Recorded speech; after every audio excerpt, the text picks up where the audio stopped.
This data is vital for assessing the potential of waste-to-energy technologies. Environmental impact of fuels. By determining the calorific value of fuels, bomb calorimetry allows for a better understanding of energy efficiency and the environmental impact of different fuels, including their contribution to carbon emissions. Food energy content. In environmental science, bomb calorimetry is also used to measure the energy content of food and other organic materials. This is important for assessing energy intake and evaluating the environmental impact of food production. Study of fossil fuels. The calorific value of coal, oil, and natural gas can be determined using bomb calorimetry.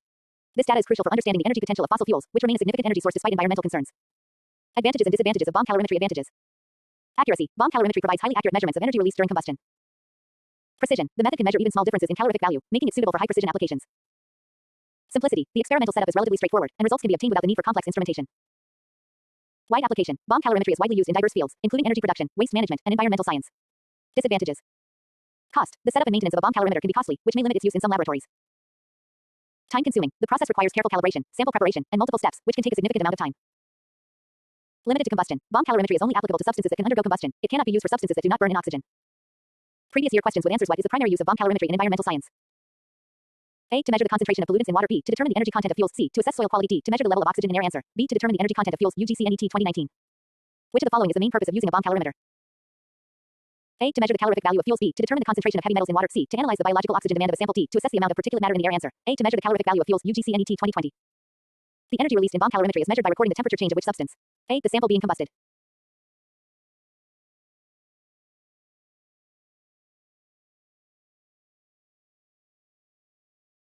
Previous year questions with answers. What is the primary use of bomb calorimetry in environmental science? A. To measure the concentration of pollutants in water. B. To determine the energy content of fuels. C. To assess soil quality. D. To measure the level of oxygen in air. Answer. B. To determine the energy content of fuels. UGC-NET 2019. Which of the following is the main purpose of using a bomb calorimeter? A. To measure the calorific value of fuels. B. To determine the concentration of heavy metals in water. C. To analyze the biological oxygen demand of a sample. D. To assess the amount of particulate matter in the air. Answer. A. To measure the calorific value of fuels. UGC-NET 2020. The energy released in bomb calorimetry is measured by recording the temperature change of which substance? A. The sample being combusted. B. The surrounding air. C. Water in the calorimeter jacket. D. The bomb container. Answer. C. Water in the calorimeter jacket. UGC-NET 2021. Which of the following is not an application of bomb calorimetry? A. Determining the calorific value of biomass. B. Measuring the energy content of coal. C. Analyzing the nitrogen content in water. D. Estimating the calorific value of waste-to-energy materials. Answer. C. Analyzing the nitrogen content in water. UGC-NET 2021. Conclusion.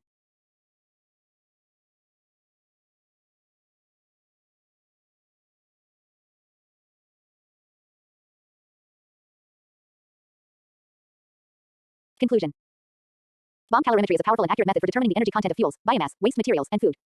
Understanding its principles and applications is crucial for assessing fuel quality, energy efficiency, and the environmental impact of different energy sources. This knowledge will serve as a strong foundation for your preparation in the UGC-NET JRF Environmental Science exam, where questions on energy measurement techniques and their environmental significance are frequently asked. You said. Chromatography. Paper chromatography. ChatGPT said. Chromatography. Paper chromatography. UGC-NET JRF Environmental Science lecture. Chromatography is a technique used for the separation and analysis of mixtures, based on the principle that different components of a mixture have different affinities for the stationary phase and mobile phase. In environmental science, chromatography is widely used for analyzing pollutants, pesticides, organic compounds, and environmental samples. One of the simplest and most commonly used forms of chromatography is paper chromatography. This lecture explores the theory, principles, applications, and procedural details of paper chromatography, which is essential for students preparing for the UGC-NET JRF Environmental Science exam. Principle of paper chromatography. Paper chromatography is based on the principle of partition chromatography, where the separation of components occurs due to their varying solubility in the solvent mobile phase and their affinity for the stationary phase paper. The components of the mixture travel at different rates along the paper, leading to their separation. In paper chromatography, the stationary phase is a sheet of filter paper, and the mobile phase is a solvent or solvent mixture that moves through the paper via capillary action. The components of the sample mixture interact differently with both the mobile and stationary phases, causing them to separate as they move along the paper. Types of paper chromatography. Types of paper chromatography. There are two primary types of paper chromatography. Ascending paper chromatography. In this type, the solvent moves upwards through the paper by capillary action. The sample is applied near the bottom of the paper, and the solvent moves upwards, carrying the components of the mixture with it. Descending paper chromatography. In this method, the solvent flows downwards through the paper due to gravity. The sample is placed at the top of the paper, and the solvent moves downward to separate the components of the mixture. Components of paper chromatography. Stationary phase. The filter paper acts as a stationary phase. It is usually made of cellulose fibers, which have hydroxyl groups that can interact with the components of the mixture. The paper is carefully selected to ensure that it does not interfere with the separation process. Mobile phase. Solvent. The solvent or mixture of solvents acts as the mobile phase. The choice of solvent depends on the chemical nature of the components to be separated. Common solvents include water, alcohol, acetone, and various organic solvents. Sample. A small amount of the sample mixture is applied to the paper. The sample is usually applied in the form of a small spot or band at one end of the paper. Development chamber. The paper is placed in a development chamber, which contains the mobile phase solvent. The solvent moves through the paper, separating the components based on their different affinities for the solvent and paper. Procedure of paper chromatography. Preparation of the paper. A piece of filter paper is cut to the desired size, usually around 10 to 15 cm in length, and placed vertically in a development chamber, such as a beaker or a jar. The bottom of the paper is immersed in a solvent, and the top is left above the solvent level. Spotting the sample. A small spot of the mixture to be analyzed is applied to the filter paper near the bottom, using a capillary tube. The sample should be applied at a single point to ensure that the components separate properly. The spot should be allowed to dry between applications to prevent the components from merging. Development. The paper is then placed in the development chamber, with the solvent in contact with the paper but below the level of the applied sample spot. The solvent moves upward by capillary action, and the components of the sample travel at different rates, causing them to separate. Separation of components. As the solvent moves up the paper, the different components of the sample move at different rates depending on their affinity for the solvent and paper. Components that are more soluble in the solvent move faster, while components that have a higher affinity for the paper will move more slowly. Visualization of spots. After the solvent has reached the desired level, the paper is removed from the chamber and allowed to dry. The separated components appear as spots or bands at different positions along the paper. In some cases, the components are colored, making them visible directly. For colorless compounds, the paper can be sprayed with a reagent or exposed to UV light to make the spots visible. Calculation of RF value. The retention factor RF is calculated to measure how far a component has moved relative to the solvent front. The RF value is given by the formula. RF equals distance traveled by the solute, distance traveled by the solvent front. RF equals distance traveled by the solvent front, distance traveled by the solute. The RF value is constant for a given component under specific experimental conditions and can be used for identification.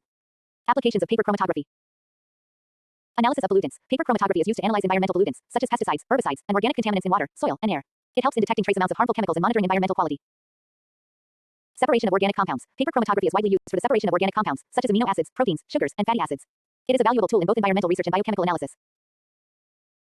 Food and water quality testing. Paper chromatography is commonly used in food and water quality testing, especially for detecting the presence of additives, preservatives, or contaminants like heavy metals and toxins. Pesticide residue analysis. In environmental science, it is important to assess the levels of pesticide residues in agricultural products and water bodies. Paper chromatography is one of the techniques used to separate and identify different pesticide residues. Identification of plant and animal metabolites. Paper chromatography is used to identify plant and animal metabolites in environmental samples. For example, it can help identify various plant hormones, vitamins, and other organic compounds found in ecological studies. Advantages and disadvantages of paper chromatography. Advantages. Simplicity. Paper chromatography is relatively simple and does not require advanced equipment, making it suitable for basic laboratory setups. Low cost. It is an inexpensive technique, ideal for educational purposes and routine laboratory analyses. Minimal sample requirement. Only a small amount of sample is required, making it ideal for substances that are available in limited quantities. Versatility. It can be used to separate a wide range of organic and inorganic compounds. Disadvantages. Limited resolution. Paper chromatography is not always effective for separating components with very similar chemical properties. Time consuming. The separation process can take a long time, especially for complex mixtures. Low sensitivity. For some low concentration samples, the technique may not be sensitive enough to detect trace amounts of components. Not suitable for large samples. Paper chromatography is not effective for analyzing large volumes of sample material due to limited capacity. Previous year questions with answers. Which of the following is a stationary phase in paper chromatography? A. Water. B. Solvent. C. Filter paper. D. Air. Answer. C. Filter paper. UGC NET 2020. In paper chromatography, the separation of components occurs due to differences in their A. Affinity for the solvent. B. Density. C. Molecular weight. D. Solubility in water. Answer. A. Affinity for the solvent. UGC NET. C. Molecular weight. D. Solubility in water. Answer. A. Affinity for the solvent. UGC NET 2019. What does the RF value in paper chromatography represent? A. The ratio of solute volume to solvent volume. B. The relative movement of a solute to the solvent front. C. The chemical concentration of a solute. D. The time taken for the solvent to travel the paper. Answer. B. The relative movement of a solute to the solvent front. UGC NET 2021. Which of the following is not a typical application of paper chromatography? A. Separation of amino acids. B. Determination of pesticide residues. C. Measurement of heavy metal concentrations in soil. D. Separation of protein subunits. Answer. C. Measurement of heavy metal concentrations in soil. UGC NET 2020. Conclusion. Paper chromatography is a fundamental and widely used technique for the separation and analysis of mixtures in environmental science. Its simplicity, versatility, and low cost make it an essential tool for analyzing pollutants, organic compounds, and contaminants in various environmental samples. Understanding the principles, procedure, and applications of paper chromatography will significantly aid in cracking the UGC NET JRF environmental science exam, where questions on analytical techniques and their environmental significance are frequently included. You said, TLC. ChatGPT said. Thin layer chromatography TLC UGC NET JRF environmental science lecture. Thin layer chromatography TLC is an important and widely used chromatographic technique for separating non-volatile mixtures into individual components. It is often employed in environmental science for analyzing pollutants, organic compounds, and various chemicals in environmental samples. TLC is a more advanced and refined version of paper chromatography, offering enhanced resolution and faster separation. This lecture covers the theory, principles, applications, and procedure of TLC, tailored for UGC NET JRF environmental science preparation. Principle of thin layer chromatography. Thin layer chromatography is based on the principle of adsorption chromatography. In TLC, a thin layer of adsorbent material, typically silica gel or alumina, is spread on a flat, inert substrate such as a glass plate or plastic sheet. A sample mixture is applied as a small spot at the baseline of the plate, and a solvent mobile phase is allowed to move up the plate by capillary action. Different components of the sample interact differently with the stationary phase adsorbent and the mobile phase solvent, leading to their separation as they travel at different rates. Components of thin layer chromatography. Stationary phase. The stationary phase in TLC is a thin layer of adsorbent material, commonly silica gel CO or aluminum oxide AlO. These adsorbents are highly porous and have a large surface area, allowing for the adsorption of various compounds. The stationary phase is coated evenly on a flat substrate like a glass plate, aluminum sheet, or plastic plate. Mobile phase solvent. The mobile phase is a solvent or a mixture of solvents that moves through the stationary phase, carrying the sample components along with it. The choice of solvent is crucial for the separation of components, and it depends on the chemical properties of the sample. Common solvents include hexane, acetone, methanol, chloroform, and ethyl acetate. Sample. The sample mixture is applied as a small spot near the baseline of the TLC plate. The sample could consist of organic compounds, pollutants, pigments, or other substances to be analyzed. Development chamber. A closed chamber or tank is used to develop the TLC plate. The chamber is typically filled with a small amount of the mobile phase. The TLC plate is placed vertically in the chamber, and the solvent rises up the plate by capillary action, separating the sample components. Procedure of thin layer chromatography. Preparation of TLC plate. A clean TLC plate is prepared by selecting a plate of appropriate size and applying a thin layer of adsorbent material, usually silica gel or alumina. The plate is activated by heating to remove any moisture and ensure proper separation. Spotting the sample. A small drop of the sample mixture is carefully applied at the baseline, the bottom edge of the TLC plate using a capillary tube. The sample is applied in a spot, not a line, and is allowed to dry before further applications if necessary. Multiple applications can be made for concentrated samples. Development of the plate. The TLC plate is placed vertically in a development chamber, such as a beaker or a glass jar, that contains a small amount of mobile phase solvent. The solvent should be below the level of the sample spot to avoid dissolving the sample directly into the solvent.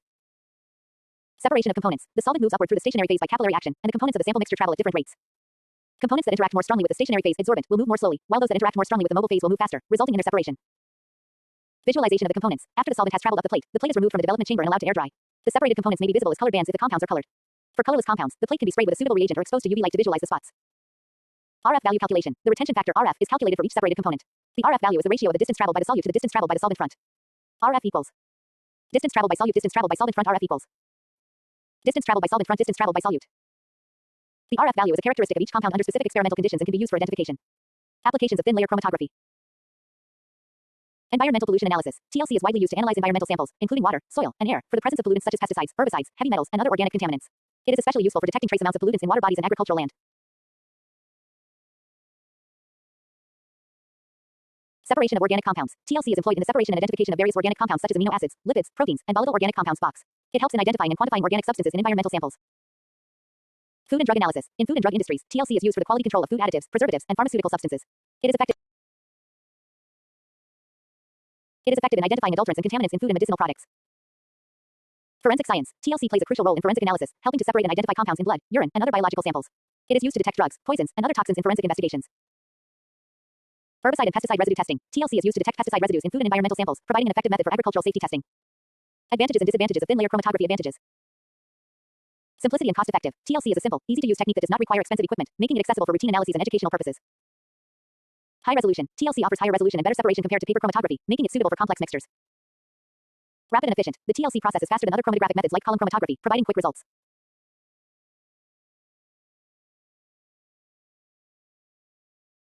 Food and drug analysis. In food and drug industries, TLC is used for the quality control of food additives, preservatives, and pharmaceutical substances. It is effective in identifying adulterants and contaminants in food and medicinal products. Forensic science. TLC plays a crucial role in forensic analysis, helping to separate and identify compounds in blood, urine, and other biological samples. It is used to detect drugs, poisons, and other toxins in forensic investigations. Herbicide and pesticide residue testing. TLC is used to detect pesticide residues in food and environmental samples, providing an effective method for agricultural safety testing. Advantages and disadvantages of thin layer chromatography. Advantages. Simplicity and cost-effective. TLC is a simple, easy-to-use technique that does not require expensive equipment, making it accessible for routine analyses and educational purposes. High resolution. TLC offers higher resolution and better separation compared to paper chromatography, making it suitable for complex mixtures. Rapid and efficient. The TLC process is faster than other chromatographic methods like column chromatography, providing quick results. Small sample requirement. Only a very small amount of sample is required, making it suitable for rare or limited samples. Versatile. TLC can separate a wide range of compounds, including both organic and inorganic substances. Disadvantages. Limited quantitative analysis. TLC is primarily a qualitative method. While it can be used to detect the presence of compounds, it is not as accurate for quantitative measurements. Manual errors. The technique requires careful handling, and human error, e.g., spotting the sample incorrectly, can lead to inaccurate results. Limited sample size. For larger amounts of sample material, TLC may not be as effective as other chromatographic techniques like HPLC or GC. Previous year questions with answers. Which adsorbent is most commonly used as a stationary phase in thin layer chromatography? A. Silica gel. B. Cellulose. C. Alumina. D. Paper. Answer. A. Silica gel. UGC NET 2018. In TLC, the RF value is defined as the ratio of A. Distance traveled by the solvent to the distance traveled by the solute. B. Distance traveled by the solute to the distance traveled by the solvent front. C. Amount of solute to the solvent used. D. Time taken for the solute to travel.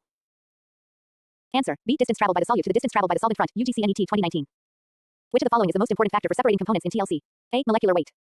B. Solubility in the solvent. C. Adsorption to the stationary phase. D. Melting point. Answer. C. Adsorption to the stationary phase. UGC NET 2020. Which of the following methods is used for visualizing colorless compounds in TLC? A. UV light exposure. B. Heat. C. Nitric acid spraying. D. Chlorine gas exposure. Answer. A. UV light exposure. UGC NET 2021. Conclusion. Thin layer chromatography TLC is an invaluable technique for the separation and analysis of mixtures in environmental science. It offers enhanced resolution, faster analysis, and is widely used in environmental pollution analysis, food quality testing, and pharmaceutical analysis. Understanding TLC's principles, procedure, and applications is crucial for students preparing for the UGC NET JRF environmental science exam, as it is frequently tested in various forms. Mastering TLC will give you a significant advantage in cracking the exam, as it is one of the fundamental methods in environmental analysis. You said, GC. ChatGPT said. Gas chromatography GC UGC NET JRF environmental science lecture. Gas chromatography GC is a powerful analytical technique used to separate and analyze volatile compounds that can be vaporized without decomposition. It is widely used in environmental science for detecting pollutants, organic compounds, and gases in environmental samples such as air, water, soil, and biological materials.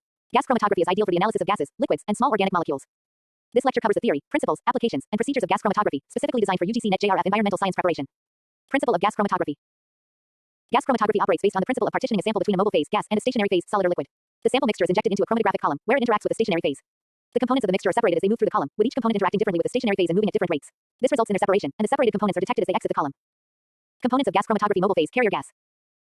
The mobile phase in GC is an inert gas, e.g., helium, nitrogen, or hydrogen that transports the sample through the column. The choice of carrier gas depends on the detector type and the sample being analyzed. The carrier gas must be chemically inert to ensure that it does not react with the sample or the stationary phase. Sample injector. The sample injector is used to introduce the sample into the chromatograph. The sample is typically injected as a liquid or gas into a heated port, where it vaporizes before entering the column. Split and splitless injectors are commonly used depending on the sample size and sensitivity required. Chromatographic column. The column is the heart of the gas chromatography system. It is usually a long, narrow tube made of stainless steel or glass. The column is packed with a stationary phase, either a solid or a liquid, which interacts with the sample components. The column can be either packed with a solid stationary phase or capillary with a thin film of liquid stationary phase on the inner surface of the column. Detector. The detector is used to identify and quantify the components as they elute from the column. There are various detectors used in GC, including flame ionization detector, FID, the most common detector used in GC, ideal for detecting organic compounds. It works by ionizing the sample as it passes through a hydrogen flame. Thermal conductivity detector, TCD. This is a universal detector used for gases, as it detects differences in the thermal conductivity of the carrier gas and sample components. Electron capture detector, ECD. This detector is sensitive to electronegative compounds like halogenated compounds, making it useful for environmental analysis. Data processor. The data processor records and analyzes the signals received from the detector, producing a chromatogram. The chromatogram shows the time it takes for each compound to pass through the column, retention time, and the intensity of the detector signal, which correlates to the quantity of the compound. Procedure of gas chromatography sample preparation. The sample is prepared by either directly injecting the volatile compound or by converting non-volatile compounds into volatile forms. Samples may be dissolved in a suitable solvent, and care must be taken to ensure that the sample is homogeneous and free from impurities. Injection of sample. The sample is introduced into the chromatograph through the sample injector. In split injection, only a fraction of the sample is injected into the column, while the rest is vented out. In splitless injection, the entire sample is introduced to the column. Separation in the column. As the sample moves through the chromatographic column, the components interact differently with the stationary phase, causing them to separate. The separation is based on volatility and affinity for the stationary phase. Detection of components. The components are detected as they exit the column, usually as a peak on the chromatogram. The retention time for each component is recorded, which is used for identification and comparison with known standards. Analysis of chromatogram. The chromatogram is analyzed to identify the compounds based on their retention times and to quantify them based on the peak area or height. Calibration with known standards is essential for accurate quantification. Applications of gas chromatography. Environmental monitoring. GC is extensively used to monitor air and water quality by analyzing pollutants such as volatile organic compounds, box pesticides, solvents, and aromatic hydrocarbons. It is also used for detecting greenhouse gases, carbon dioxide (CO), and methane (CH) in the atmosphere. Water and soil pollution. GC is employed to detect and quantify pesticide residues, herbicides, and other toxic organic compounds in water and soil samples. It helps in ensuring compliance with environmental regulations concerning contamination levels. Air quality analysis. The technique is crucial in detecting air pollutants like benzene, toluene, xylene, and other hydrocarbons, as well as ozone-depleting substances, odds, and sulfur compounds. It is also used to analyze combustion gases from industrial emissions. Food and beverage industry. GC is used to analyze the presence of additives, flavor compounds, preservatives, and contaminants in food products. It is also applied in wine, coffee, and perfume industries for quality control and flavor profiling. Pharmaceutical and forensic analysis. GC is used for the analysis of drugs, poisons, and forensic substances in biological samples. It is particularly valuable for identifying and quantifying drugs of abuse in blood and urine. Advantages and disadvantages of gas chromatography. Advantages. High sensitivity. GC offers excellent sensitivity and can detect trace amounts of compounds in samples, making it ideal for analyzing environmental pollutants. High resolution. The technique can achieve high separation efficiency, resulting in sharp and well-resolved peaks.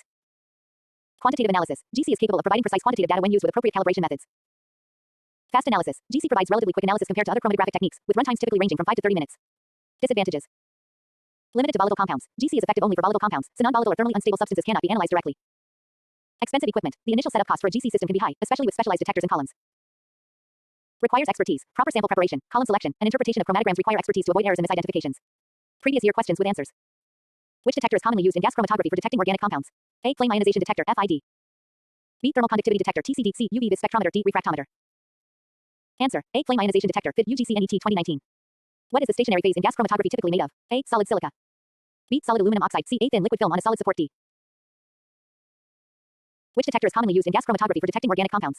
A. Flame ionization detector, FID. B. Thermal conductivity detector, TCD. C. UV vis spectrometer, D. Refractometer. Answer. A. Flame ionization detector, FID. UGC-NET 2019. What is the stationary phase in gas chromatography typically made of? A. Solid silica. B. Solid aluminum oxide. C. A. Thin liquid film on a solid support. D. A. Solid polymer matrix. Answer. C. A. Thin liquid film on a solid support. UGC-NET 2018. Which of the following gases is commonly used as a carrier gas in gas chromatography? A. Oxygen. B. Nitrogen. C. Carbon dioxide. D. Methane. Answer. B.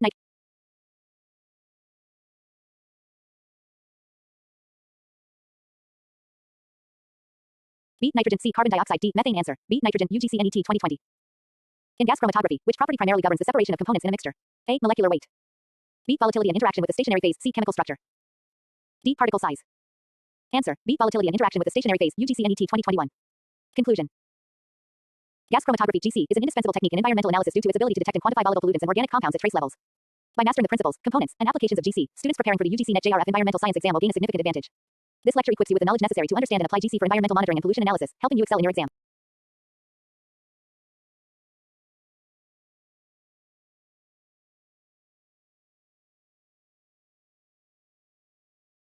What is the stationary phase in gas chromatography typically made of? A. Solid silica. B. Solid aluminum oxide. C. A. Thin liquid film on a solid support. D. A. Solid polymer matrix. Answer. C. A. Thin liquid film on a solid support. UGC-NET 2018. Which of the following gases is commonly used as a carrier gas in gas chromatography? A. Oxygen. B. Nitrogen. C. Carbon dioxide. D. Methane. Answer. B. Nitrogen. UGC-NET 2020. In gas chromatography, which property primarily governs the separation of components in a mixture? A. Molecular weight. B. Volatility and interaction with the stationary phase. C. Chemical structure. D. Particle size. Answer. B. Volatility and interaction with the stationary phase. UGC-NET 2021. Conclusion. Gas chromatography (GC) is an indispensable technique in environmental analysis due to its ability to detect and quantify volatile pollutants and organic compounds at trace levels. By mastering the principles, components, and applications of GC, students preparing for the UGC-NET JRF environmental science exam will gain a significant advantage. This lecture equips you with the knowledge necessary to understand and apply GC for environmental monitoring and pollution analysis, helping you excel in your exam. You said, HPLC, ChatGPT said. High performance liquid chromatography HPLC UGC-NET JRF environmental science lecture. High performance liquid chromatography HPLC is a widely used analytical technique in environmental science for separating, identifying, and quantifying compounds in liquid samples. HPLC is especially valuable for the analysis of non-volatile and thermally labile compounds, which cannot be analyzed by gas chromatography. It plays a critical role in monitoring pollutants, pesticides, and various organic and inorganic substances in environmental samples such as water, air, soil, and biological tissues. This lecture covers the theory, principles, components, applications, and techniques of HPLC, specifically tailored for UGC-NET JRF environmental science preparation. Principle of high-performance liquid chromatography (HPLC). HPLC operates on the principle of liquid-solid or liquid-liquid partitioning. A sample is injected into a mobile phase, typically a liquid solvent or mixture of solvents, which carries the sample through a column packed with a stationary phase. The different components of the sample interact differently with the stationary phase, causing them to separate as they pass through the column. The separated components are then detected by a suitable detector. HPLC works under high pressure, hence the name, high performance, which allows for faster and more efficient separations compared to traditional liquid chromatography (LC). This high pressure results from the use of small diameter particles in the stationary phase, providing a greater surface area for interactions between the stationary phase and the sample. Components of high performance liquid chromatography (HPLC) mobile phase solvent. The mobile phase is the liquid that moves the sample through the column. It is typically a mixture of solvents such as water, methanol, acetonitrile, or buffers, depending on the nature of the sample and the separation needed. The choice of solvent affects the resolution, speed, and selectivity of the separation. Pump. The pump is responsible for moving the mobile phase through the system at high pressure, typically between 200 to 4000 psi. This is crucial for achieving efficient separations. Pumps need to be precise, as slight fluctuations in flow rate can affect the results. Sample injector. The sample injector introduces the sample into the HPLC system. It is typically an automatic or manual device that ensures reproducibility and accuracy of the injected volume. Samples are injected at small volumes, often ranging from 1-20 microliters, into the mobile phase. Chromatographic column. The chromatographic column is a central part of HPLC, where separation occurs. It contains the stationary phase, which may be a solid material like silica or polymer-based, or a liquid phase adsorbed onto a solid support. The column dimensions and stationary phase properties are chosen based on the specific separation requirements. Detector. The detector identifies and quantifies the separated components as they exit the column. Various detectors are used in HPLC, depending on the nature of the compounds being analyzed. UV-Vis detector detects compounds that absorb UV or visible light, commonly used for organic compounds. Fluorescence detector, used for compounds that can fluoresce, providing high sensitivity. Refractive index detector, used for compounds that do not absorb UV light, such as sugars or polymers. Conductivity detector, detects ionic compounds by measuring the change in electrical conductivity. Data processor. The data processor records the detector signals and produces a chromatogram, which plots the detector response, usually absorbance or fluorescence, against time. The chromatogram allows for the identification and quantification of the components in the sample based on their retention times and peak areas. Types of HPLC. Normal phase HPLC, NP-HPLC. In normal phase HPLC, the stationary phase is polar, usually silica, and the mobile phase is nonpolar, typically a mixture of hexane or chloroform with small amounts of polar solvents. In this type of HPLC, more polar compounds are retained longer on the column. It is often used for the separation of polar compounds like alcohols and amines. Reverse phase HPLC.